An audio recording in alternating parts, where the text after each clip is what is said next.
Talk to bands and organizers at local gigs and stay in contact with them. Offer to help on gigs that they are organizing, e.g. offer to be a roadie and help set up equipment, or put up the posters or sell tickets. Be sure to do it for free, it will get you free access to the gig anyway and they will owe you a favor. Once you have been to a couple of gigs you should have met at least 5 bands or artists. Make sure you keep a good relationship with them. Find a venue for your gig. Local theaters, cinemas, schools and function rooms are open to be rented. However, once you find it, talk to the manager to make sure it's within their rules to hold a live event. Your best bet is to use a theater, as many theaters have the option of holding a seated or standing gig and already have a PA system and stage installed. This cuts costs.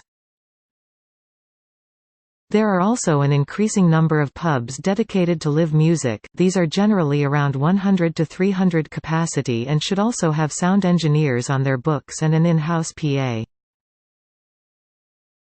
This last point is vital. If this is your first time putting on a gig, having an in-house PA not only cuts costs but means that this is a venue where people come often enough to warrant an in-house PA.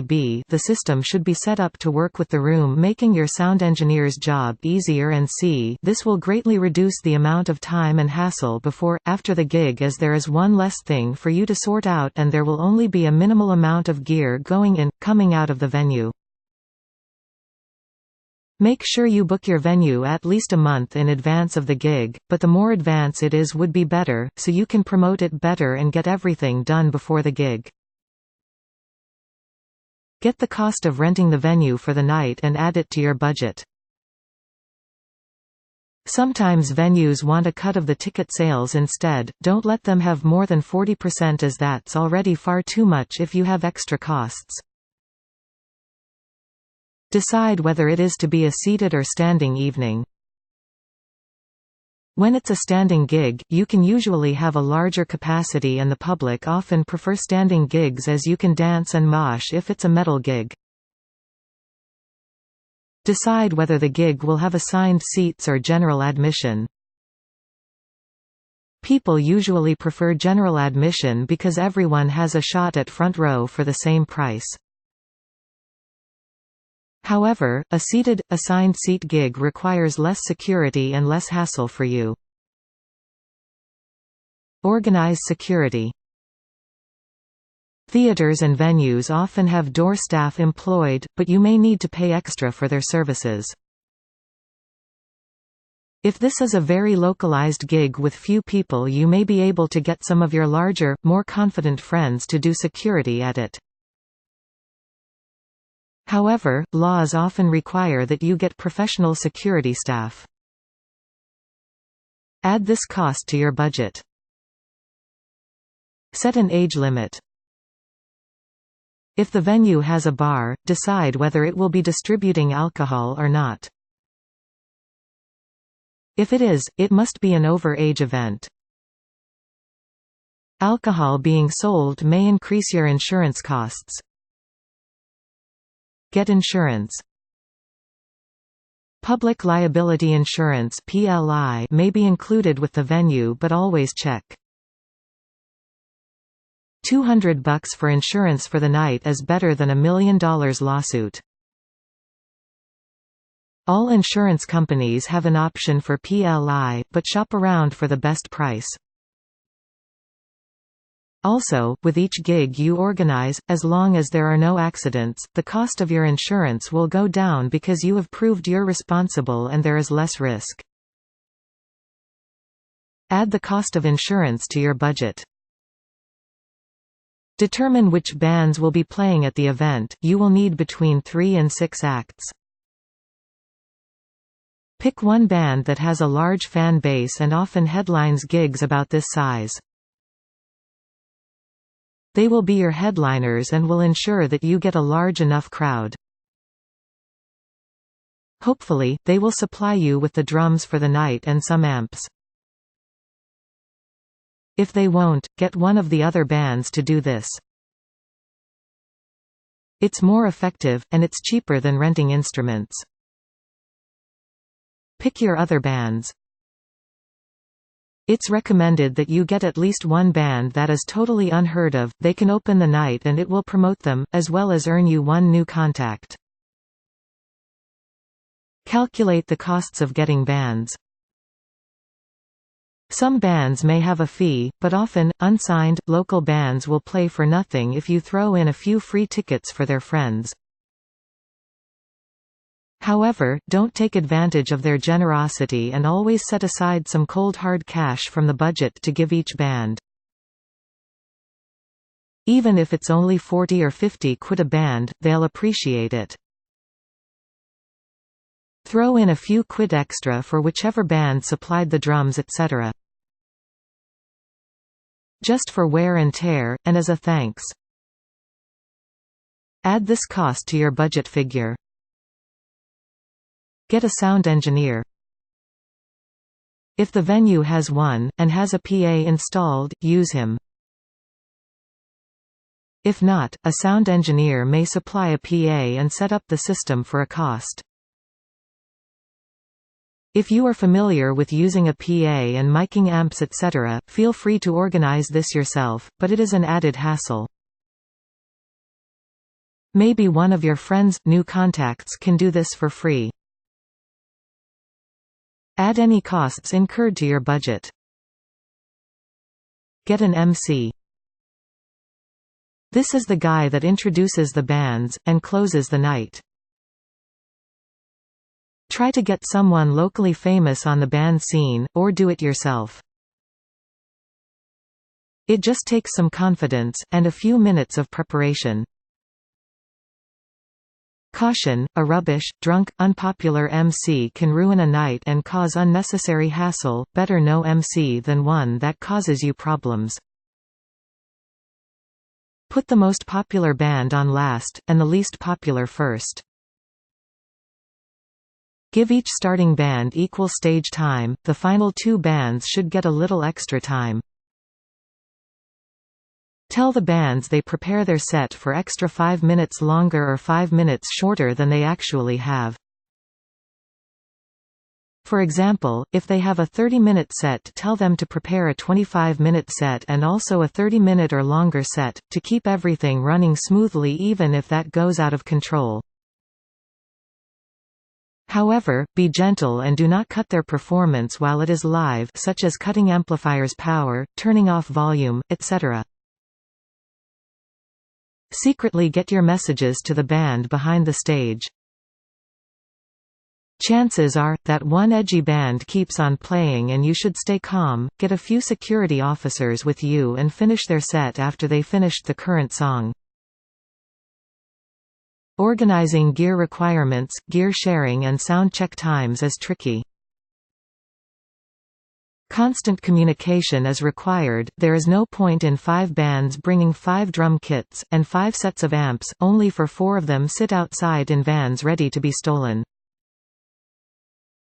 Generally it is the headlining act's job to supply a drum kit, and the other drummers will have to provide what are known as breakables, snare, cymbals, bass drum pedal. However, some drummers are not comfortable with this and will want other bands to use another kit. If each band does use their own kit, the gap between bands will go from 15 minutes to 25 and sound checks will be at least 5 minutes longer.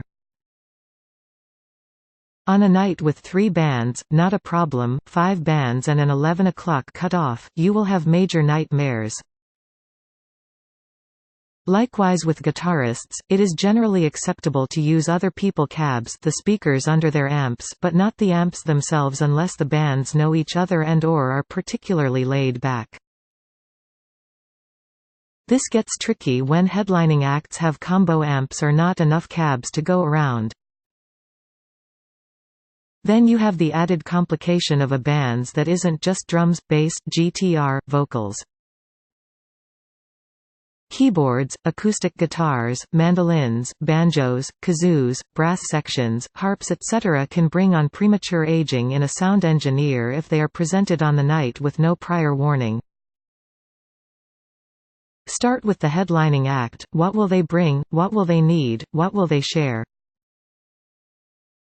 Tell the next band down what is available to them, then ask them the same 3 questions.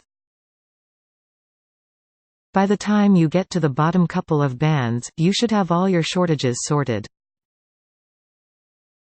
There may be drum kits coming from one band, cabs from others that only certain bands can use, etc., but as long as you have it all written down, it should be fairly easy to keep track of.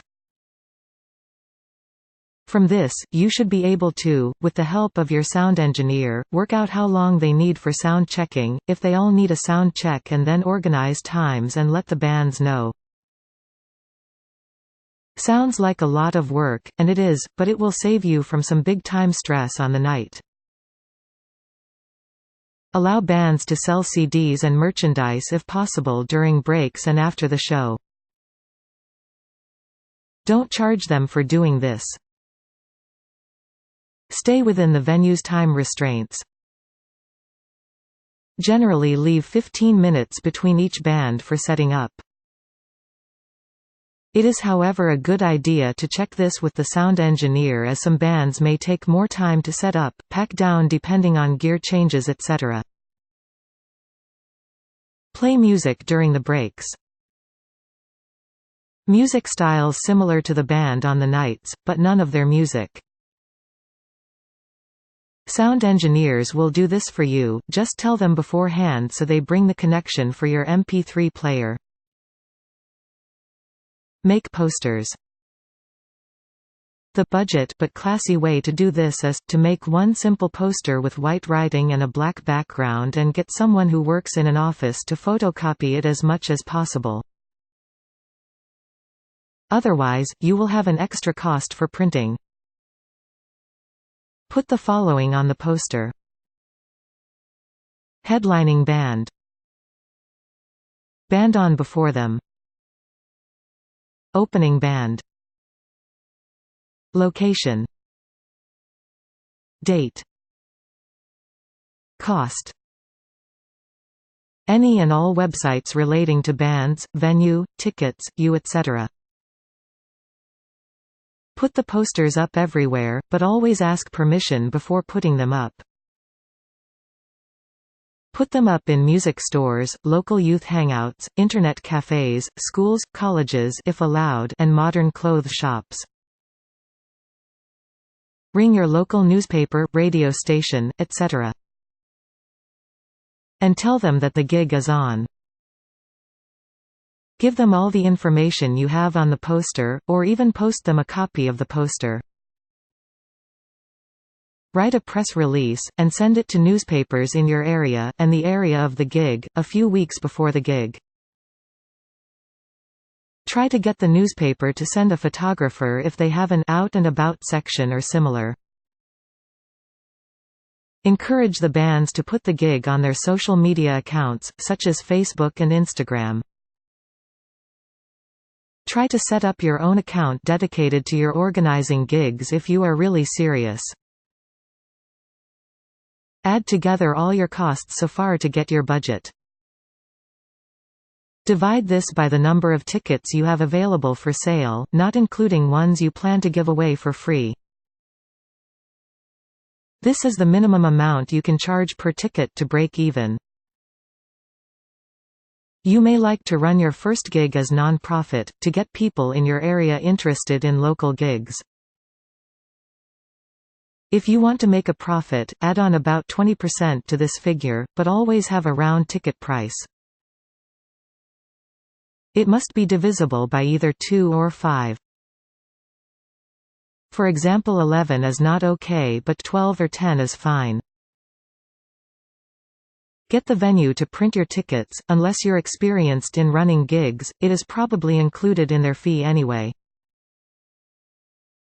If they don't print tickets, sell tickets on the door. There will be no paper and/or forged tickets involved this way. Use a hand stamp on people as they arrive. Get an original stamp, but remember, unless it's handmade, someone else could have one. So get an original color ink pad to use, and change the color and stamp for every gig you run.